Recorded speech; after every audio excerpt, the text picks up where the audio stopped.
State Representative Dylan Fernandes is our guest this morning. Let's go on the record. His home base is Cape Cod. And for this iconic vacation spot, summer is here. From business to bridges to ferries, there's an awful lot of moving parts that you would like to know about. Time to dive in. Let's go.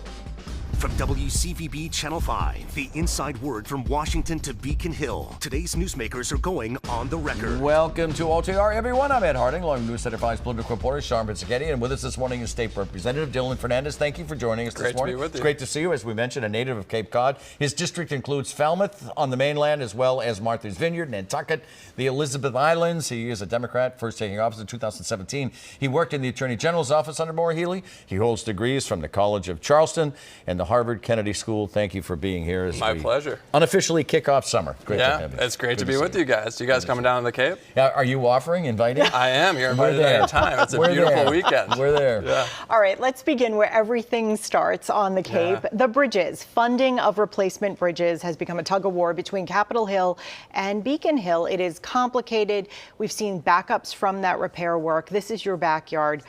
What do you think is going to happen with this project? Well, there's only one thing that can happen, and these bridges need to be replaced. These bridges are owned by the federal government. They're owned by the Army Corps of Engineers. It is their responsibility to replace them. They haven't put any money towards that yet. That is a huge disappointment that needs to change. On the state level, you know, we've committed to this.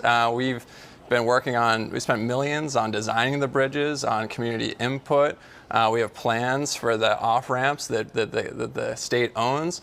We've seen Maura Healey double the offering, saying she'll put $700 million towards the bridges. Why does the state have to double? Why does Maura Healey have to double the offering? Why did Charlie Baker, former governor, have to contribute money if these are owned by the Army Corps of Engineers? Well, look, I think, you know, I don't think we should. I think that it's on the feds to replace it. The truth is they haven't put any money up yet. So we are doing everything that we can. At the end of the day, this is a lifeline for 250,000 residents on the Cape and Islands, millions of visitors a year. Right. We gotta get these replaced. The Bourne Bridge won the best bridge of the year in 1935 when it was built. 1935. Lot And more traffic now. people know you drive across there. You're Right. two hands on the wheel. Right, You're white knuckling the whole way. Yeah. But let's just go through the litany. The Army Corps of Engineers is a factor. The Defense Department, because of Joint Base Cape Cod, is a factor. The state is a factor, and of course, it's involved. Are there too many cooks here in the kitchen? Look, this is a collaborative effort. It's also the local towns being involved on both sides of the bridges. A lot of community input on what the bridges are going to look like. This is the gateway to Cape Cod. We want to make sure that these are beautiful bridges. We want to make sure that they're accommodating. We're going to see bigger lanes, so you're not white knuckling. We're going to see bike lanes, shared use paths in the future. But at the end of the day, these are $4 billion bridges. The state has said we will take them over once they are built, but the feds need to step up and do their job and build these bridges. In 10 years, I think I was reading in 10 years that they're going to have to be down to one lane. Can you imagine? Yeah. So, I mean, do you think this will get underway in under 10 years? There's no other option. So I am always hopeful. You have to be hopeful in this job that they're going to get underway. And look, the longer this takes, the more time we're going to have to spend, the more taxpayer money we're going to have to spend in doing little fixes on both bridges each year just to keep them functioning and passable. Honestly, we could talk about the bridge for the whole half hour, but let's move on to where we are. You know, this is the unofficial start of summer this weekend. It kicks off the summer season on the Cape, although one could argue the Cape is a year-round business time anyway. I believe it is. Many businesses are raising pay by up to 10% to attract workers, but they have in years past, and they continue to have trouble hiring. Some businesses have cut back on the days that they're open or cut back on hours. And where do people who come in to work in the area live? So how can that whole dynamic be reshaped to make it user-friendly? Yeah. Look, this is the biggest issue facing the Cape and Islands. It's the biggest issue we hear from the business community. Businesses can't find workers because workers can't find a place to live on the Cape and Islands. And how could you when the average home price on Cape Cod is getting close to $1 million? Right. The Vineyard between 1 and 2 million, Nantucket between $3 and $4 million average home price. It's impossible. More and more workers are coming over. About 50% of our workforce is coming over the bridge. We have a housing crisis. There you go with the bridge again. We have the bridge again. Yeah. And we have a housing crisis that requires comprehensive solutions here. We've seen the new administration have a housing secretary. We're hopeful that that's going to draw even more focus to this. And on the Cape level, we passed the Cape and Islands Water Protection Fund. That provides the foundation of housing, because you need wastewater treatment to be able to build higher density. Then the legislature, we passed zoning reform to allow for that higher density. The third component of that we need is funding. And so we have a proposal on, it's a transfer fee on mansions. We're calling it a mansion tax, a really tiny percentage of multi-million-dollar home sales, and then that goes into workforce housing for a seasonal, year-round community. We've been working on this. There's proposals on Beacon Hill, and we're working through the process. Do you think, and I remember that because a group of supporters gathered outside the State House just a couple of months ago to talk about that, but do you see that moving forward at all right now? Well, look, I think there's a lot of momentum for it.